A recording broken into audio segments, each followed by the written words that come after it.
Hello friends, welcome back to Kavya Harish blog. ಎಲ್ಲರೂ ಚೆನ್ನಾಗಿದ್ದೀರಾ ಅಂತ ಅನ್ಕೋತೀನಿ. ಹಾಗೆ ನಾವೆಲ್ಲರೂ ತುಂಬಾ ಚೆನ್ನಾಗಿದ್ದೀವಿ. ಸೊ ಇವತ್ತಿನ ವಿಡಿಯೋ ಬಂದುಬಿಟ್ಟು ನನ್ನ ಒಂದು ಡೆಲಿವರಿ ಎಕ್ಸ್ಪೀರಿಯೆನ್ಸ್ ಯಾವ ಥರ ಇತ್ತು, ಸೊ ಆಪ್ರೇಷನ್ ಹೋಗಬೇಕಾದ್ರೆ ಸೊ ಯಾವ ಥರ ಎಲ್ಲ ನನಗೆ ಆ್ಯಂಡ್ ಆಪ್ರೇಷನ್ ಥಿಯೇಟ್ರ್ ಒಳಗಡೆ ಎಲ್ಲ ನನಗೆ ಯಾವ ಥರ ಬಾಡಿ ರಿಯಾಕ್ಟ್ ಆಗ್ತಾಯಿತ್ತು, ಸೊ ಇದ್ರ ಬಗ್ಗೆ ಶೇರ್ ಮಾಡೋಣ ಅಂತ ಅಂದ್ಕೊಂಡಿದ್ದೀನಿ. ಆ್ಯಂಡ್ ಯಾರೆಲ್ಲ ನಿಮಗೂ ಏನಾದರೂ ಎಕ್ಸ್ಪೀರಿಯೆನ್ಸ್ ಆಗಿದೆ ಅಂತ ಅಂದರೆ ನೀವು ಕಾಮೆಂಟಲ್ಲಿ ನನಗೆ ನಿಮ್ಮ ಒಂದು ಎಕ್ಸ್ಪೀರಿಯೆನ್ಸ್ನ ಕೂಡ ಶೇರ್ ಮಾಡ್ಕೊಳ್ಳಿ, ಓಕೆನಾ. ಸೊ ನಾನು ಒಂದು ಎಕ್ಸ್ಪೀರಿಯೆನ್ಸ್ ಯಾವ ಥರ ಇತ್ತು, ಈ ಸಿ ಸೆಕ್ಷನ್ ಎಕ್ಸ್ಪೀರಿಯೆನ್ಸ್ ಅನ್ನೋದನ್ನು ಶೇರ್ ಮಾಡ್ತೀನಿ. ಬಿಕಾಸ್ ನಂದು ಸಿ ಸೆಕ್ಷನ್ ಆಗಿರೋದ್ರಿಂದ ಅದ್ರ ಬಗ್ಗೆ ಮಾತ್ರ ಹೇಳ್ತೀನಿ. ಸೊ ನಾರ್ಮಲ್ ಡೆಲಿವರಿ ಆಗಿರೋದು ಅವ್ರವ್ರ ಎಕ್ಸ್ಪೀರಿಯೆನ್ಸ್ಗಳು ಅವ್ರವ್ರಿಗೆ ಗೊತ್ತಿರುತ್ತೆ. ಸೊ ಸಿ ಸೆಕ್ಷನ್ ಆಗಿರೋದು ಮೇ ಬಿ ಸ್ವಲ್ಪ ಏನೋ ಬೇರೆಯವ್ರಿಗೆ ಇದೇ ಥರ ಆಗಿರುತ್ತಲ್ವ, ಅವರಿಗೆ ಕನೆಕ್ಟ್ ಆಗ್ಬೋದೇನೋ. ಸೊ ನನ್ನ ಒಂದು ಎಕ್ಸ್ಪೀರಿಯೆನ್ಸ್ನ ಶೇರ್ ಮಾಡೋಣ ಅಂತ ಹೇಳ್ಬಿಟ್ಟು, ಹಾಗೆ ಸುಮಾರಷ್ಟು ಕಾಮೆಂಟ್ಸ್ ಬರುತ್ತೆ. ಸೊ ನಾನು ಸ್ವಲ್ಪ ಈ ಡೆಲಿವರಿ ರಿಲೇಟೆಡು ಅಥವಾ ಪ್ರೆಗ್ನೆನ್ಸಿ ರಿಲೇಟೆಡು, ಸೊ ಇದ್ರ ಬಗ್ಗೆ ಸ್ವಲ್ಪ ವೀಡಿಯೋಸ್ ಮಾಡಿಲ್ಲ ನಾನು ಇತ್ತೀಚೆಗೆ. ಆ್ಯಂಡ್ ನಿಮ್ಗೇನಾದರೂ ಡೌಟ್ಸ್ ಇದ್ದರೆ ಕೇಳಿ, ನಾನು ಅದ್ರ ಬಗ್ಗೆ ಎಲ್ಲ ವೀಡಿಯೋಸ್ ಮಾಡಿ ಹಾಕ್ತೀನಿ, ಓಕೆನಾ. ನಾನು ಒಂದು ಎಕ್ಸ್ಪೀರಿಯೆನ್ಸ್ನ ಶೇರ್ ಮಾಡ್ಕೋತೀನಿ. ನಾನು ಅಲ್ಲಿ ಇಲ್ಲಿ ಹುಡುಕ್ಬಿಟ್ಟು ಅದ್ರ ಬಗ್ಗೆ ನಾನು ತಿಳಿಸ್ಕೊಡಲ್ಲ, ಆಯಿತಾ. ಸೊ PCOD ಬಗ್ಗೆ, ಸೊ ಅದರಿಂದ ನಾವು ಯಾವ ಥರ ಕನ್ಸೀವ್ ಆಗಿದ್ದು ಏನೋ ಅದ್ರ ಬಗ್ಗೆ ನೀವು ಕೇಳಿ, ನಾನು ತಿಳಿಸ್ಕೊಡ್ತೀನಿ, ಓಕೆನಾ. ಸೊ ಇದರಿಂದ ಯೂಸ್ ಆಗುತ್ತೆ ಕೆಲವ್ರಿಗೆ, ಯಾಕಂದರೆ ತುಂಬ ಸಫರ್ ಆಗ್ತಿದ್ದಾರೆ ಈ ಕಾಲದಲ್ಲಂತೂ. ಇರೋ ಲೈಫ್ ಸ್ಟೈಲಿಗೆ ಪ್ರೆಗ್ನೆಂಟ್ ಆಗೋದೇ ಒಂದು ದೊಡ್ಡ ಸಮಸ್ಯೆ ಆಗಿಬಿಟ್ಟಿದೆ, ಓಕೆನಾ. ಸೊ ಕೇಳಿ, ನನಗೆ ಗೊತ್ತಿರೋದನ್ನು ನಾನು ನಿಮ್ಮ ಜೊತೆ ಶೇರ್ ಮಾಡ್ಕೋತೀನಿ. ಹಾಗೆ ಇನ್ನೂ ಯಾರಾದರೂ ನನ್ನ ಚಾನಲ್ನ ಸಬ್ಸ್ಕ್ರೈಬ್ ಮಾಡ್ಕೊಂಡಿಲ್ಲ ಅಂದರೆ ಪ್ಲೀಸ್ ದಯವಿಟ್ಟು ಸಬ್ಸ್ಕ್ರೈಬ್ ಮಾಡಿಕೊಂಡು ವೀಡಿಯೋಸ್ನ ನೋಡಿ, ವಿಡಿಯೋ ಇಷ್ಟ ಆದರೆ ಆ್ಯಂಡ್ ಯೂಸ್ ಆದರೆ ನಿಮ್ಮ ಫ್ರೆಂಡ್ಸ್ ಮತ್ತು ಫ್ಯಾಮಿಲಿಗೆ ಕೂಡ ಶೇರ್ ಮಾಡೋದನ್ನು ಮರಿಬೇಡಿ.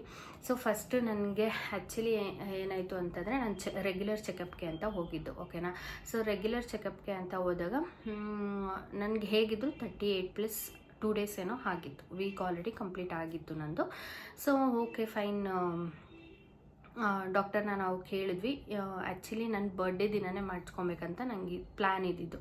ಬಟ್ ಡಾಕ್ಟರ್ ಹೇಳಿದ್ರು ಇನ್ನೊಂದು ವೀಕ್ ಡಿಫ್ರೆನ್ಸ್ ಇದೆ, ಸೊ 1 ವೀಕ್ ಕಂಪ್ಲೀಟ್ ಆಗಿಬಿಡಲಿ. ಆವಾಗ ಈ 1 ವೀಕ್ ಕಂಪ್ಲೀಟ್ ಆಗಿಲ್ಲ ಅಂದರೆ ಏನಾಗುತ್ತೆ, ಪ್ರೀಮೆಚೂರ್ಡ್ ಆಗಿಬಿಡುತ್ತೆ ಬೇಬಿ. ಸೊ 1 ವೀಕ್ ಕಂಪ್ಲೀಟ್ ಆಗಿಬಿಡಲಿ ಅಂತ ಹೇಳಿದ್ರು. ಸರಿ ಆಯಿತು, ಡಾಕ್ಟರೇ ಹೀಗೆ ಹೇಳ್ತಿರ್ಬೇಕಾದ್ರೆ ನಾವು ಇವಾಗ ಓಕೆ ನನ್ನ ಬರ್ಡೇಗೆ ಅಂತಲೇ ಅಂದ್ಕೊಂಬಿಟ್ರೆ ಮತ್ತೆ ಪ್ರೀಮೆಚೂರ್ಡ್ ಆಗಿಬಿಡುತ್ತೆ ಬೇಬಿ, ಸುಮ್ಮನೆ ಹೆಲ್ತ್ ಕಾಂಪ್ಲಿಕೇಶನ್ಸ್ ಎಲ್ಲ ಇರುತ್ತೆ, ಬೇಡ ಅಂತ ಹೇಳಿಬಿಟ್ಟು ಡಿಸೈಡ್ ಮಾಡಿಕೊಂಡು ಓಕೆ ಅಂತ ಸುಮ್ಮನೆ ಆದ್ವಿ. ಸೊ ನಾನು 1 ವೀಕ್ ಆದಮೇಲೆ ಚೆಕಪ್ಗೆ ಅಂತ ಇತ್ತು ನಂದು. 9 ಮಂತ್ಸಲ್ಲಿ ರೆಗ್ಯುಲರ್ ಗ್ರೋತ್ ಚೆಕಪ್ ಎಲ್ಲ ಇರುತ್ತಲ್ವ, ಸೊ ವಾಟರ್ ಲೆವೆಲ್ ಚೆಕಪ್ಪು ಅದು ಇದು. ಸೊ ಅದನ್ನು ಮಾಡಿಸ್ಕೊಳ್ಳೋಣ ಅಂತ ಹೇಳ್ಬಿಟ್ಟು ಹೋಗಿದ್ದು.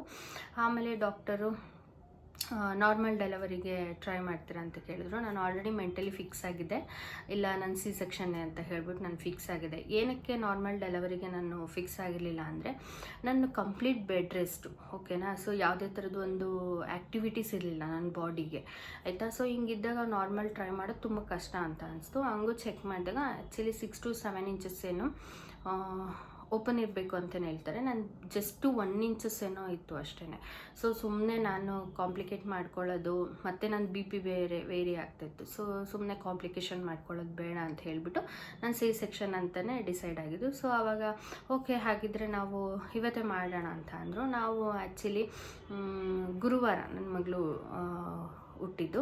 ಸೊ ನಾವು ಇಲ್ಲ ಗುರುವಾರ ನನಗೆ ಸಾಯಿಬಾಬಾ ಮತ್ತು ರಾಯರ ವಾರ ಅಲ್ವಾ.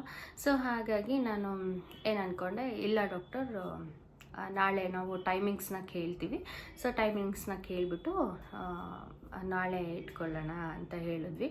ಸರಿ ಆಯಿತು ಅಂಥೇಳಿ ಡಾಕ್ಟರ್ ಓಕೆ ಅಂದರು. ಅದಾದಮೇಲೆ ಏನೇನು ಅವ್ರದ್ದೆಲ್ಲ ಫಾಲೋ ಇರುತ್ತಲ್ವ. ಸೊ ಅಂದರೆ ಲೈಕ್ ನಾವು ಆಪ್ರೇಷನ್ಗೆ ಹೋಗೋದಕ್ಕೆ ಮುಂಚೆ ಕೆಲವೊಂದಷ್ಟು ಅಂದರೆ ಬೇಬಿ ಹಾರ್ಟ್ ಬೀಟ್ನ ಡೈಲಿ 3 ಟೈಮ್ಸ್ ಆ ಥರ ಚೆಕ್ ಮಾಡ್ತಿರ್ತಾರೆ. ನಮ್ಮ BP ಎಲ್ಲನೂ ಚೆಕ್ ಮಾಡ್ತಿರ್ತಾರೆ, ಒಂದು ಮಾನಿಟರ್ ಮಾಡ್ತಾ ಇರ್ತಾರೆ ನಮಗೆ, ಮತ್ತೇನೋ ಪ್ರಾಬ್ಲಮ್ ಆಗಬಾರ್ದು ಅಂತ ಹೇಳಿಬಿಟ್ಟು. ಮತ್ತು ಇನ್ನು ಕೆಲವೊಂದಷ್ಟು ನಿಮಗೆ ಗೊತ್ತಿರುತ್ತೆ, ಇವಾಗ ನಮ್ಮ ಹೊಟ್ಟೆ ಮೇಲಿರೋ ಹೇರ್ಸ್ನೆಲ್ಲ ರಿಮೂವ್ ಮಾಡ್ತಾರೆ. ಸೊ ಆ ಟೈಮಲ್ಲಿ ಕೂಡ ಏನೂ ಪ್ರಾಬ್ಲಮ್ ಆಗಬಾರ್ದು ಅಂತ ಹೇಳಿಬಿಟ್ಟು, ಸೊ ನಮ್ಗೆ ಅಲ್ಲೇ ಎಲ್ಲ ಸ್ನಾನ ಮಾಡಿಕೊಂಡು ಫ್ರೆಶ್ ಅಪ್ ಆಗೋಕ್ಕೆಲ್ಲ ಹೇಳ್ತಾರೆ. ಸೊ ಅದೆಲ್ಲ ಓಕೆ ಆಯಿತು. ಆ್ಯಂಡ್ ನೈಟ್ ಕೂಡ ನಂಗೆ ಫುಲ್ ಡೇ ನಂಗೆ ನಿದ್ದೆ ಬಂದಿಲ್ಲ, ಯಾಕಂದರೆ ನಾಳೆ ಹೆಂಗೋ ಏನು ಅಂತ ಹೇಳಿಬಿಟ್ಟು ಫುಲ್ ನಿದ್ದೆನೇ ಬಂದಿಲ್ಲ. ಆ್ಯಂಡ್ ಹಿಂದಿನ ದಿನ ಏನು ಬೇಕೋ ಎಲ್ಲ ತರಿಸ್ಕೊಂಡು ತಿಂದುಬಿಟ್ಟೆ. ಬಟ್ ನೈಟು ಏನಂದರೆ ಏನೂ ನಿದ್ದೆನೇ ಬರಲಿಲ್ಲ. ಮತ್ತೆ ನೆಕ್ಸ್ಟ್ ಡೇ ಎದ್ಬಿಟ್ಟು ಸೊ ಗುರುವಾರ ಬೆಳಗ್ಗೆ ಎದ್ಬಿಟ್ಟು ನಾನು ತಲೆ ಸ್ನಾನ ಮಾಡಿಕೊಂಡೆ. ಅದಾದಮೇಲೆ ಮತ್ತೆ ತಲೆ ಸ್ನಾನ ಅಟ್ಲೀಸ್ಟ್ ಒಂದು ವಾರ 10 ಡೇಸ್ ಅಂತೂ ಮಾಡೋಕ್ಕಾಗಲ್ಲ ಅಂತ ಹೇಳಿಬಿಟ್ಟು ಸೊ ತಲೆ ಸ್ನಾನ ಮಾಡಿಕೊಂಡೆ. ಸೊ ತಲೆ ಸ್ನಾನ ಮಾಡ್ಕೊಂಡಾದಮೇಲೆ ಓಕೆ ನೀವು 6 ಗಂಟೆ ಅಥವಾ 7 ಗಂಟೆ ಒಳಗಡೆ ಏನಾದರೂ ತೊಗೋಬೇಕಂತ ಹೇಳಿದರು, ಅಂದರೆ ಲೈಕ್ ಗಂಜಿ ಲಿಕ್ವಿಡ್ ಥರ. ಸರಿ ಆಯಿತು ಅಂದ್ಬಿಟ್ಟು ನಾನು ಗಂಜಿ ಅಮ್ಮ ಕಳಿಸ್ಕೊಟ್ಟಿದ್ರು. ಸೊ ನಾನು ಗಂಜಿನ ಕುಡಿದ್ಬಿಟ್ಟು ಅಷ್ಟೇ, ಮುಗೀತು. ಒಂದು ಸ್ವಲ್ಪ ನೀರು ಕುಡಿದು ಮುಗೀತು. ಅದಾದಮೇಲೆ ಟೈಮಿಂಗ್ಸು ನಾವು ಕೇಳಿದ್ದು ಬಂದುಬಿಟ್ಟು 11 to 3 ಅನಿಸುತ್ತೆ, may be 11 to 3. Okay 11 to 3 ನಾವು ಟೈಮಿಂಗ್ಸ್ನ ನಮಗೆ ಕೊಟ್ಟಿದ್ದ ಟೈಮಿಂಗ್ಸು. ಸೊ ನಮಗೆ ಅದಾದಮೇಲೆ ಮತ್ತೆ ಡಾಕ್ಟರ್ ಬಂದರು. ಸೊ ಓಕೆ ನಾವು ಮೇಲ್ಗಡೆ ಅಂದರೆ ಫಸ್ಟ್ ಫ್ಲೋರು, ಅದ್ರ ಮೇಲ್ಗಡೆ ಆಪ್ರೇಷನ್ ಥಿಯೇಟರ್ ಇರೋದು, ಓಕೆನಾ. ಸೊ ಅಲ್ಲಿಗೆ ಹೋಗ್ತಾ ಇದ್ಬೇಕಾದ್ರೆ ನನಗೇನೋ ಒಂಥರ ಫೀಲು, ಫಸ್ಟು ಎಕ್ಸ್ಪೀರಿಯನ್ಸ್ ಅಲ್ವಾ. ಸೊ ಸೆಕೆಂಡ್ ಬೇಬಿ ಅಂತ ಅಂದರೆ ಅಫ್ಕೋರ್ಸ್ ಎಲ್ರಿಗೂ ಗೊತ್ತಿರುತ್ತೆ, ಅದ್ರ ಬಗ್ಗೆ ಏನು ಅಷ್ಟೇನು ವರಿ ಮಾಡಲ್ಲ. ಬಟ್ ನನಗೆ ಫಸ್ಟು ಆಗಿರೋದ್ರಿಂದ ಹೆಂಗಿರುತ್ತಪ್ಪ ಏನು ಅನ್ನೋ ಭಯ ನನಗೆ. ಏನು ಅಂದರೆ ಬ್ಲ್ಯಾಂಕು ಫುಲ್ಲು. ಸೊ ಹರಿ ಹೇಳ್ತಾ ಇದ್ದ ಏನು ವರಿ ಮಾಡ್ಕೊಬೇಡ ಅಂತ ಹೇಳ್ತಿದ್ದ. ಓಕೆ ಅಂತ ಹೇಳ್ಬಿಟ್ಟು ನಾನು ಮೆಂಟಲಿ ಫಿಕ್ಸ್ ಆಗಿದೆ, ಹೆಂಗಿದ್ರು ಇವತ್ತು ನನಗೆ ಡೆಲಿವರಿ ಆಗುತ್ತೆ. ಸೊ ಅಷ್ಟೊಂದೆಲ್ಲ ಓವರ್ ಮಾಡ್ಕೊಂಡ್ಬಿಟ್ಟು ಥಿಂಕಿಂಗ್ ಎಲ್ಲ ಮತ್ತೆ ನನ್ನ ಬಿ ಪಿ ವೇರಿ ಆಗಿಬಿಟ್ರೆ ಮತ್ತೆ ಪ್ರಾಬ್ಲಮ್ ಆಗುತ್ತೆ ಅಂತ ಹೇಳಿಬಿಟ್ಟು ಸೊ ಮೆಂಟಲಿ ಫಿಕ್ಸ್ ಆಗಿದೆ. ಸರಿ ಆಯಿತು ಅಂತ ಹೇಳಿಬಿಟ್ಟು ಒಂದು 2 ನಿಮಿಷ ಅಲ್ಲಿ ಓಡಾಡ್ತಾ ಇದ್ದೆ, ಆಪ್ರೇಷನ್ ಥಿಯೇಟ್ರ್ ಮುಂದೆ ಓಡಾಡ್ತಿದ್ದೆ. ಅದಾದಮೇಲೆ ಮತ್ತೆ ಡಾಕ್ಟರ್ ಬಂದರು. ಸೊ ಬಂದಾದಮೇಲೆ ನನ್ನ ನರ್ಸು ಕರೆದ್ರು ಒಳಗಡೆ. ಸೊ ಒಳಗಡೆ ಹೋಗಾದ್ಮೇಲೆ ನಮಗೆ ಒಳಗಡೆ ಅಂದರೆ ಫುಲ್ಲು ಆಪ್ರೇಷನ್ ಥಿಯೇಟ್ರ್ ಒಳಗಡೆ ಹೋಗಲಿಲ್ಲ, ಫಸ್ಟ್ ಒಂದು ರೂಮ್ ಇರುತ್ತೆ. ಸೊ ಆ ರೂಮಿಗೆ ಹೋಗಾದ್ಮೇಲೆ ಡ್ರೆಸ್ ಎಲ್ಲ ಚೇಂಜ್ ಮಾಡಬೇಕು. ಸೊ ಡ್ರೆಸ್ ಎಲ್ಲ ಚೇಂಜ್ ಮಾಡಿಕೊಂಡು ನಾನು ಅದಾದಮೇಲೆ ನನಗೆ ಮಾಮೂಲಿ ಯೂರಿನ್ ಟ್ಯೂಬ್ ಎಲ್ಲ ಏನೇನೋ ಹಾಕ್ತಾರಲ್ವ, ಸೊ ಅದು ಹಾಕಿದ್ರು. ಮತ್ತು ಇಲ್ಲಿ ಇದು ಡ್ರಿಪ್ಸು ಹಾಕೋದಕ್ಕೆಲ್ಲನೂ ಹಾಕಬೇಕಲ್ವ, ನೀಡಲ್ದು ಇದು ಅದೆಲ್ಲನೂ ಹಾಕಿದ್ರು. ಸರಿ ಆಯಿತು ಅಂದ್ಬಿಟ್ಟು ನಾನು ಅಲ್ಲೇ ಮಲ್ಕೊಂಡೆ. ನನಗೆ ಫುಲ್ಲು ಒಂದು ರೂಮು ಈ ಥರ ಖಾಲಿ ರೂಮು, ಅಲ್ಲಿ ಬೇಕಾಗಿರೋ ಅಂಥ ಕೆಲವೊಂದಷ್ಟು ಅವ್ರದ್ದು ಏನೋ ಟೂಲ್ಸು ಅದು ಇದು ಎಲ್ಲನೂ ಇತ್ತು. ಬೆಡ್ಡು ನನಗೇನೋ ಒಂಥರ ಫೀಲ್ ಆಗ್ತದೆ, ಹೇಗೆ ಅಂದರೆ ಒಬ್ಬಳೇ ಅನ್ನೋ ಫೀಲಿಂಗು, ಅಲ್ಲೊಂದು ಥರ ಫೀಲಿಂಗ್ ಆಗ್ತದೆ ನನಗೆ. ಹೊರಗಡೆ ಅಮ್ಮ ಅಕ್ಕ ಅರಿ ಅಪ್ಪಾಜಿ ಎಲ್ಲ ಇದ್ದಾರೆ, ಬಟ್ ನನಗೆ ಒಳ್ಳಗೆ ಒಬ್ಬಳೇ ಅಲ್ವ. ಸೊ ಅಲ್ಲೊಂದು ಫೀಲ್ ಆಗ್ತಾಯಿದೆ. ಸೊ ನನಗೆ ಇಷ್ಟೆಲ್ಲ ರೆಡಿ ಮಾಡಿ ಅವರು ನರ್ಸು ಮತ್ತು ಇನ್ನೂ ಡಾಕ್ಟರ್ಸು ಅನಸ್ತೇಷಿಯಾ ಡಾಕ್ಟರು ಅವರೆಲ್ಲರೂ ಒಳಗಡೆ ಹೋಗ್ಬಿಟ್ರು. ಸೊ ಅದಾದಮೇಲೆ ಒಂದು 5 ಮಿನಿಟ್ಸ್ ಆದಮೇಲೆ ಹರಿ ತುಂಬ ರಿಕ್ವೆಸ್ಟ್ ಮಾಡಿದ್ನಂತೆ, ಇಲ್ಲ ಒಂದೇ ಒಂದು ಸಲ ಅವಳನ್ನ ಮಾತಾಡ್ಸ್ಕೊಂಬರ್ತೀನಿ ಅಂತ ಹೇಳಿಬಿಟ್ಟು. ಸರಿ ಆಯಿತು ಅಂತ ಹೇಳ್ಬಿಟ್ಟು ನಮ್ಮ ಡೇ 1ಇಂದ ನಾನು ಅಲ್ಲೇ ತೋರಿಸಿರೋದ್ರಿಂದ ನರ್ಸ್ ಎಲ್ಲರೂ ತುಂಬಾ ಚೆನ್ನಾಗಿ ಪರಿಚಯ ಇದ್ದಿದ್ದರಿಂದ ಸರಿ ಆಯಿತು, ಒಂದು 2 ನಿಮಿಷ ಅಷ್ಟೇ ಮಾತಾಡ್ಸ್ಕೊಂಡು ಬಂದುಬಿಡ್ಬೇಕು ಅಂತ ಹೇಳಿದ್ರಂತೆ. ಸರಿ ಆಯಿತು ಅಂತ ಹೇಳ್ಬಿಟ್ಟು 2 ನಿಮಿಷ ಅಷ್ಟೇ. ಅವ್ನು ಬಂದಿದ್ದ ತಕ್ಷಣ ಫುಲ್ ಅಳು ಬಂದುಬಿಡ್ತು ನನಗೆ. ಅಲ್ಲಿ ತನಕ ನಾನು ಹೆಂಗೋ ಸ್ಟ್ರಾಂಗ್ ಆಗಿದ್ದೆ, ಬಟ್ ಅವನು ನೋಡಿದ ತಕ್ಷಣ ನನಗೆ ಅನ್ಕಂಟ್ರೋಲಬಲ್ಲು ಫುಲ್ ಅಳು ಬರ್ತಾಯಿದ್ದೆ. ಅವನಿಗೂ ಕಣ್ಣಲ್ಲಿ 1-2 ಹನಿ ಬಂತು, ಬಟ್ ಅವನು ಅವಾಯ್ಡ್ ಮಾಡಿಕೊಂಡು ಅಷ್ಟರಲ್ಲಿ ನರ್ಸು ಇಲ್ಲ ಹೋಗ್ಬಿಡಿ ಅಂತ ಅಂದರು. ಸೊ ಹೊರಗಡೆ ಬಂದುಬಿಟ್ಟು ಅವನು. ಸೊ ಅದಾದಮೇಲೆ ಆಪ್ರೇಷನ್ ಥಿಯೇಟ್ರಿಗೆ ಹೋಗ್ತೀನಿ, ಫುಲ್ಲು ಕತ್ಲು ಅನ್ನಿಸ್ತಾ ಇದೆ. ಅಲ್ಲಿ ಬೇರೆ ಅಂದರೆ ಲೈಟ್ಸ್ ಎಲ್ಲನೂ ಅವ್ರಿಗೆ ಏನು ಬೇಕೋ ಅಷ್ಟನ್ನು ಮಾತ್ರ ಅವ್ರು ಯೂಸ್ ಮಾಡ್ಕೊಂಡಿದ್ರು. ಸರಿ ಆಯಿತು ಮಲ್ಕೊ ಅಂತ ಹೇಳಿದ್ರು. ಸೊ ಅದು ಬೆಡ್ ಮೇಲೆ ಹತ್ಬಿಟ್ಟು ಮಲ್ಕೊಂಡೆ. ಅದಾದಮೇಲೆ ಫುಲ್ ಬೆಂಡ್ ಮಾಡಿದ್ರು. ಕೆಲವ್ರಿಗೆ ಕಾಲೆಲ್ಲ ಮಡಚಿ ಈ ಥರ ಬೆಂಡ್ ಮಾಡೋಕ್ಕೆ ಹೇಳ್ತಾರೆ ಅನಿಸುತ್ತೆ, ಮೇ ಬಿ ಹಿಂಗೆ ಫುಲ್ ಹೇಳ್ತಾರೆ ಅನಿಸುತ್ತೆ. ಬಟ್ ನನಗೇನು ಅಷ್ಟು ಹೇಳಿಲ್ಲ, ಜಸ್ಟು ನಾನು ಈ ಥರ ಕಾಲನ್ನ ಸ್ಟ್ರೈಟ್ ಮಾಡಿದ್ದೆ, ಹಿಂಗೆ ಬೆಂಡ್ ಆಗಿದೆ ಅಷ್ಟೇ. ನಾರ್ಮಲ್ ಇವಾಗ ಹೆಂಗೆ ಕೂತಿದ್ದೆ ನನಗೆ ಕಾಲ್ ಸ್ಟ್ರೈಟ್ ಮಾಡ್ಕೊಂಡು ಜಸ್ಟ್ ಇಷ್ಟು ಬೆಂಡ್ ಆಗಿದೆ ಅಷ್ಟೇ. ಬಟ್ ನಮ್ಮ ಅಕ್ಕನ ತುಂಬ ಬೆಂಡ್ ಮಾಡಿಸಿದ್ದಾರೆ, ಕೆಳಗಡೆ ಫುಲ್ ಅವಳು ನೆಲಕ್ಕೆ ಟಚ್ ಆಗೋ ಥರ ಏನೋ ಬೆಂಡ್ ಮಾಡಿಸಿದ್ರು ಅಂತ ಅಂದ್ಲು. ಬಟ್ ಅವಳದು ಬೇರೆ ಕಡೆ ಆಗಿದ್ದು. ಸೊ ನನಗೆ ಅಷ್ಟೇ ಬೆಂಡ್ ಮಾಡಿಸಿದ್ದು. ಅನಸ್ತೇಷಿಯಾನ ಕೊಟ್ಟರು. ಬಟ್ ನನಗೆ ಅದೇನು ಪೇಯ್ನ್ ಅಂತಲೇ ಅನಿಸ್ಲಿಲ್ಲ, ಓಕೆನಾ ಪೇಯ್ನ್ ಅಂತ ಹೇಳ್ತಾರೆ, ಬಟ್ ನನಗೆ ಒಂಥರ ಸುಮ್ಮನೆ ಚುರ್ರ ಅಂತ ಅನ್ನಿಸ್ತು ಅಷ್ಟೇ. ಹಿಂಗೆ ಅಂದೆ ಅಷ್ಟೇ ನಾನು. ಅಷ್ಟು ಬಿಟ್ಟು ನನಗೇನು ಎಕ್ಸ್ಟ್ರಾ ಪೇಯ್ನ್ ಎಲ್ಲ ನನಗೇನಾಗಲಿಲ್ಲ. ಸರಿ ಆಯಿತು ಅಂತ ಹೇಳಿಬಿಟ್ಟು ಮತ್ತೆ ಕಾಲು ಸ್ವಲ್ಪ ಲಿಫ್ಟ್ ಮಾಡಿ ಅಂತ ಹೇಳ್ತಾರೆ. ಆಮೇಲೆ ಆಗಲಿಲ್ಲ, ನನಗೆ ಅನಸ್ತೇಷಿಯಾ ಒಂದಕ್ಕೇ ವರ್ಕ್ ಆಗಿಬಿಟ್ಟಿತ್ತು.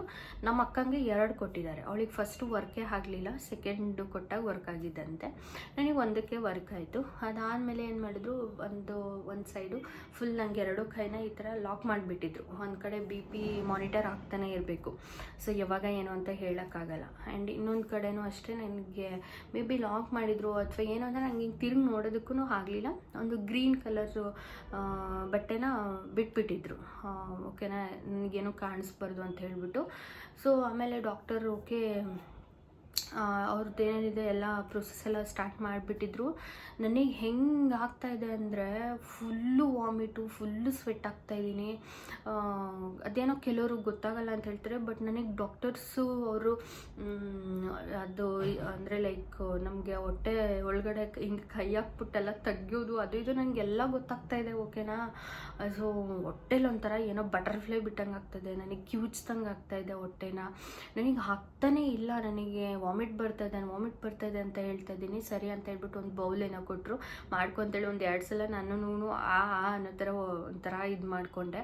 ಅದಾದಮೇಲೆ ಆಯಾ ಇದ್ದರು, ಓಕೆನಾ. ಅವರು ನನಗೆ ಫುಲ್ಲು ಹಿಂಗೆ ಮಾಡ್ತಾಯಿದ್ರು, ಫುಲ್ಲು ನನಗೆ ಸ್ಟಿಚಸ್ ಕಂಪ್ಲೀಟ್ ಹಾಕೋವರೆಗೂ ಹಿಂಗೆ ಮಾಡ್ತಾಯಿದ್ರು. ನನಗೆ ಒಂದು ಚೂರೂ ಆಗ್ತಾಯಿಲ್ಲ, ಓಕೆನಾ. ಫುಲ್ಲು ಹಿಂಡ್ದಂಗೆ ಆಗ್ತಾಯಿದೆ, ವಾಮಿಟ್ ಬಂದಂಗೆ ಆಗ್ತಾಯಿದೆ. ಮತ್ತು ಅವ್ರು ಹಿಂಗೆ ಮಾಡಬೇಕಾದ್ರೆ ಯಾಕಂದರೆ ನನಗೆ ಹಿಂಗೆ ಅಂದ್ಕೊಳ್ಳೋದಕ್ಕೆ ಕೈ ಎರಡೂ ನಂದು ಲಾಕ್ ಆಗಿಬಿಟ್ಟಿತ್ತು. ನನಗೆ ಅಂದ್ಕೊಳ್ಳೋಕ್ಕೂ ಆಗ್ತಾಯಿಲ್ಲ, ನನಗೆ ಏನೇನೋ ಆಗ್ತಾಯಿದೆ. ಮತ್ತು ಅವ್ರು ಬಂದುಬಿಟ್ಟು ನನಗೆ ಫುಲ್ ಅದು ಕಂಪ್ಲೀಟ್ ಸ್ಟಿಚಸ್ ಎಲ್ಲ ಹಾಕೋ ತನಕನೂ ನನಗೆ ಹಿಂಗೆ ಮಾಡಿದ್ರು. ಆವಾಗ ಒಂಚೂರು ಬೆಟರ್ ಆಯಿತು. ಅದಾದಮೇಲೆ ಮಗುನ ತೆಗೆದ್ಬಿಟ್ಟು ಸೊ ನೋಡಿದ್ರೆ ಅಂದರೆ ನನಗೆ ಅದು ಕವರ್ ಮಾಡಿಬಿಟ್ಟಿದ್ದಾರೆ ಗ್ರೀನ್ ಕಲರ್ ಬಟ್ಟೆನ. ನಾನು ಹೆಂಗೆ ನೋಡಲಿ, ಇಲ್ಲ ಡಾಕ್ಟರ್ ಅಂತ ಅಂದಾಗ ಮತ್ತೆ ತೋರಿಸಿದ್ರು. ಬೇಬಿ ಗರ್ಲ್ ಆಗಿದೆ, ಖುಷಿನಾ ಅಂತ ಕೇಳಿದ್ರು. ಸಿಕ್ಕಾಬಟ್ಟೆ ಖುಷಿ ಆಯಿತು. ಏನಕ್ಕೆ ಗೊತ್ತಾ, ಎಸ್ಪೆಷಲಿ ನನಗೆ ಖುಷಿಯಾಗಿದೆ ಏನಕ್ಕೆ ಅಂದರೆ ಹರಿಗೆ ತುಂಬ ಖುಷಿಯಾಗುತ್ತೆ ಬೇಬಿ ಗರ್ಲ್ ಅಂತ ಅಂದರೆ. ಸೊ ನಾವೊಂದು ಥಾಟ್ ಇಟ್ಕೊಂಡ್ಬಿಟ್ಟು ನನಗೆ ಹೆವಿ ಅಂದರೆ ಹೆವಿ ಖುಷಿ ಆಗುತ್ತೆ ಬೇಬಿ ಗರ್ಲ್ ಅಂದಿದ ತಕ್ಷಣ. ಹರಿಗೆ ಸಿಕ್ಕಾಬಟ್ಟೆ ಖುಷಿ ಆಗುತ್ತಲ್ಲ ಅಂತ ಹೇಳ್ಬಿಟ್ಟು. ಸೊ ಅದಾದಮೇಲೆ ಅಷ್ಟೇ ಸ್ಟಿಚಸ್ ಹಾಕಿದ್ರು. ಮತ್ತು ನನ್ನನ್ನು ವಾರ್ಡಿಗೆ ಶಿಫ್ಟ್ ಮಾಡೋಕ್ಕೆ ಮುಂಚೆ ಹರಿನ ಒಳಗಡೆ ಕರೆದ್ರು ಅಂತ ಹೇಳ್ದೆ. ಒಳಗೆ ಕರೆದ್ಬಿಟ್ರು, ಪಾಪುನ ತೋರಿಸಿ. ಅದಾದಮೇಲೆ ಅದೊಂದು ಏನು ಒಕ್ಲುದಿರುತ್ತಲ್ವ, ಮಗು ಮತ್ತು ಅಮ್ಮಂಗೆ ಕನೆಕ್ಟ್ ಆಗಿರೋದು. ಸೊ ಅದನ್ನು ಎರಡನ್ನೂ ಹಿಂಗೆ ಇಟ್ಕೊಂಡ್ಬಿಟ್ಟು ಮಧ್ಯದಲ್ಲಿ ಸಿಸರಲ್ಲಿ ಕಟ್ ಮಾಡಿಬಿಟ್ರು. ಅದಾದಮೇಲೆ ಪಾಪುಗೆಲ್ಲ ಫುಲ್ ಒಡೆಯೋದು, ಲೈಕ್ ಅದಾದಮೇಲೆ ಮತ್ತು ಮೂಗಿಂದನೂ ನೀಟಾಗಿ ಎಲ್ಲ ಇದೆಯಾ ಏನು ಅಂತ ಚೆಕ್ ಮಾಡಬೇಕಿತ್ತಲ್ವ ಮಕ್ಕಳು ಡಾಕ್ಟರ್ ಬಂದುಬಿಟ್ಟು. ಸೊ ಪಾಪು ಫುಲ್ ಅಳ್ತಾ ಇದ್ದಾಳೆ. ಅದು ಫಸ್ಟು ವಾಯ್ಸ್ ಕೇಳಿಸ್ಕೊಟ್ಟು ನನಗೇನೋ ಒಂಥರ ಫೀಲಿಂಗ್ ಬಂದ್ಬಿಡ್ತು ಅಂತ ಅಂದ. ಸೊ ಮಗುನ ಫಸ್ಟು ಅವನೇ ನೋಡಿದ್ದು, ಒಳಗಡೆ ಕರೆದು. ಸೊ ಅವರೆಲ್ಲ ಫುಲ್ಲು ಪಾಪುನೆಲ್ಲ ಚೆಕ್ ಮಾಡಿ, ಅಂದರೆ ಏನಾದರೂ ಬ್ಲಾಕ್ ಆಗಿದೆಯಾ ಏನು ಅಂತ ಹೇಳ್ಬಿಟ್ಟು ಎಲ್ಲ ಚೆಕ್ ಮಾಡಿದ್ರಂತೆ. ಎಲ್ಲನೂ ಚೆನ್ನಾಗಿದೆ, ಮಗು ವೆಯ್ಟ್ ಎಲ್ಲ ಚೆನ್ನಾಗಿದೆ. ಸೊ ಅವಳು ಬಂದುಬಿಟ್ಟು 2.25 kg ಇದ್ಲು. ಆ್ಯಂಡ್ ಅವಳು ಹುಟ್ಟಿದ್ದು ಬಂದುಬಿಟ್ಟು 12:36 ಹಂಗೆ ಹುಟ್ಟಿದ್ದವಳು. 12:36 ಹುಟ್ಟಿದ್ದು ಬೆಳಗ್ಗೆ ಮಧ್ಯಾಹ್ನ ಆ ಟೈಮು. ಸೊ ಸಖತ್ ಖುಷಿ ಆಯಿತು ಅಂತ ಹೇಳ್ತಿದ್ದೆ. ಅದಾದಮೇಲೆ ನಮಗೆ 2 ಶೇರಿಂಗ್ ಇತ್ತು. ನನಗೆ ಅಲ್ಲಿ ಕರ್ಕೊಂಡು ಹೋಗ್ಬಿಟ್ರು. ಅಲ್ಲಿ ಪಕ್ಕದಲ್ಲಿ ಇನ್ನೊಬ್ಬರು ಬಂದುಬಿಟ್ರು. ಅವರು ತುಂಬ ಅಂದರೆ ತುಂಬ ಜನ ಬಂದುಬಿಟ್ರು, ಓಕೆನಾ. ನನಗೆ ಅನ್ಕಂಟ್ರೋಲು, ನನಗೆ ಆಗ್ತಾಯಿಲ್ಲ, ನನಗೆ ಏನೂ ಸೌಂಡ್ ಇರಬಾರ್ದು, ಹಂಗಿತ್ತು ನನಗೆ. ಅದಾದಮೇಲೆ ಹರಿಗೆ ಹೋಗ್ಬಿಟ್ಟು ಡಾಕ್ಟರ್ನ ರಿಕ್ವೆಸ್ಟ್ ಮಾಡ್ಕೊಂಡಾಗ ನನಗೆ ಸಪ್ರೇಟು ಸಿಂಗಲ್ ರೂಮ್ನ ಕೊಟ್ಟರು. ಅಲ್ಲಿ ನನಗೆ ಆಲ್ರೆಡಿ ಏನು ಅನೆಸ್ಥೇಷಿಯಾ ಪವರು ಹೊರಟೋಗ್ಬಿಟ್ಟಿತ್ತು, ಓಕೆನಾ.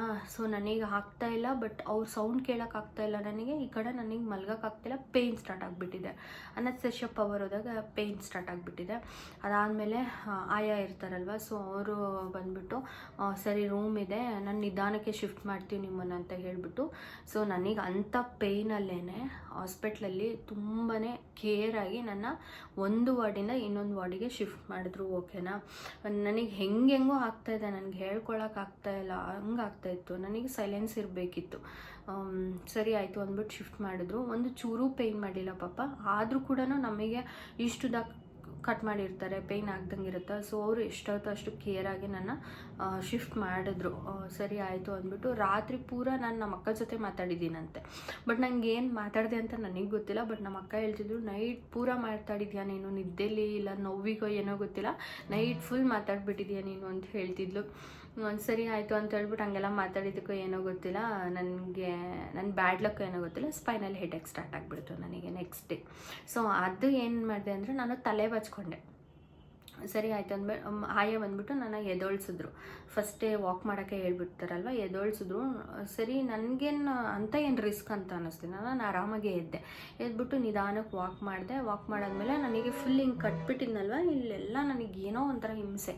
ಸರಿ ಅಂದ್ಬಿಟ್ಟು ನಾನು ಅಮ್ಮ ಇರಲಿಲ್ಲ, ಅಕ್ಕ ಏನೋ ಇದ್ರು ಅನಿಸುತ್ತೆ, ಬಾಚ್ಕೊಬೇಡ ಅಂತೆಲ್ಲ ಹೇಳಿದ್ರು. ನನಗಿಲ್ಲ ಆಗ್ತಾಯಿಲ್ಲ ಅಂತ ಹೇಳ್ಬಿಟ್ಟು ತಲೆ ಬಾಚ್ಕೊಂಡ್ಬಿಟ್ಟೆ. ಫುಲ್ಲು 1/2 hour ಬಾಚ್ಕೊಂಡಿದ್ದೀನಿ, ಅಷ್ಟು ಸಿಕ್ಕಾಗ್ಬಿಟ್ಟಿತ್ತು ನಂದು ಹೇರು. ಅದು ಬಾಚ್ಕೊಂಡಾದಮೇಲೆ ಸ್ವಲ್ಪ ಹೊತ್ತಾದಮೇಲೆ ನೋಡ್ತೀನಿ ನನಗೆ ಹಿಂಗೆ ಕೂರಕ್ಕೆ ಬರ್ತಾಯಿಲ್ಲ, ಹಿಂಗೆ ತಿರ್ಗಕ್ಕೆ ಬರ್ತಾಯಿಲ್ಲ, ಆ ಥರ ಆಗೋಯ್ತು. ಅದಾದಮೇಲೆ ಡಾಕ್ಟರ್ ಇಲ್ಲ, ಸ್ಪೈನಲ್ ಹೆಡ್ಡೇಕ್ ಬಂದುಬಿಟ್ಟಿದೆ ನಿಮಗೆ, ಸೊ ಕಂಪ್ಲೀಟ್ ನೀವು ರೆಸ್ಟ್ ಮಾಡಬೇಕು ಅಂತ ಹೇಳಿದ್ರು. ಸರಿ ಆಯಿತು ಅಂದ್ಬಿಟ್ಟು ಅದಕ್ಕೆ ಸ್ವಲ್ಪ ಟ್ಯಾಬ್ಲೆಟ್ಸ್ ಎಲ್ಲ ಕೊಟ್ಟರು. ಅದಾದಮೇಲೆ ನಾನು ಎಕ್ಸ್ಟ್ರಾ 2 days ಏನೋ ಹಾಸ್ಪಿಟ್ಲಲ್ಲಿದ್ದೆ. ಯೂಶ್ವಲಿ 5 days ಇರಿಸ್ಕೊತಾರೆ, ನಾನು 7 days ಹಂಗೇನೋ ಇದ್ದೆ. ಸರಿ ಕ್ಯೂರ್ ಮಾಡಿಕೊಂಡು ಒಂದೇ ಸಲ ಹಾಸ್ಪಿಟ್ಲಿಂದ ಡಿಸ್ಚಾರ್ಜ್ ಆಗಿ ಹೋಗಿದ್ದು. ಹಾಗೆ ಈ ಥರ ಕೆಲವೊಂದಷ್ಟು ಹಾರಿಬಲ್ ಮೂಮೆಂಟ್ಸ್ ಇತ್ತು, ನನಗೆ ಎಕ್ಸ್ಪೀರಿಯೆನ್ಸ್ ಆಯಿತು. ಸೊ ಇಷ್ಟು ನನ್ನ ಒಂದು ಎಕ್ಸ್ಪೀರಿಯೆನ್ಸು, ಡೆಲಿವರಿ ಎಕ್ಸ್ಪೀರಿಯೆನ್ಸು. ಸೊ ನಿಮ್ಮದೆಲ್ಲ ಯಾವ ಥರ ಇತ್ತು ಅನ್ನೋದನ್ನು ಶೇರ್ ಮಾಡಿ. ಆ್ಯಂಡ್ ಹಾಸ್ಪಿಟಲ್ದೆಲ್ಲ ಬಿಲ್ಸ್ ಕೇಳ್ತಾಯಿದ್ರೆ ಎಷ್ಟಾಯಿತು ಏನಂತ ಹೇಳ್ಬಿಟ್ಟು ನಾನು ನೆಕ್ಸ್ಟ್ ಬ್ಲಾಗಲ್ಲಿ ನಿಮಗೆ ತಿಳಿಸ್ಕೊಡ್ತೀನಿ, ಓಕೆನಾ. ಸೊ ಇವತ್ತಿನ ಬ್ಲಾಗ್ ನಿಮ್ಗೆ ಇಷ್ಟ ಆಗಿರುತ್ತೆ ಅಂತ ಭಾವಿಸ್ತೀನಿ. ಇಷ್ಟ ಆದರೆ ಪ್ಲೀಸ್ ದಯವಿಟ್ಟು ಲೈಕ್, ಶೇರ್ ಆ್ಯಂಡ್ ಕಾಮೆಂಟ್, ಓಕೆನಾ. ಇದೇ ಥರ ಸಪೋರ್ಟ್ ಮಾಡ್ತಾಯಿದ್ರೆ, ಸೊ ಸಬ್ಸ್ಕ್ರೈಬ್ ಮಾಡ್ಕೊಳ್ಳಿ ಚಾನಲ್ಗೆ. Thank you for watching. Bye, take care.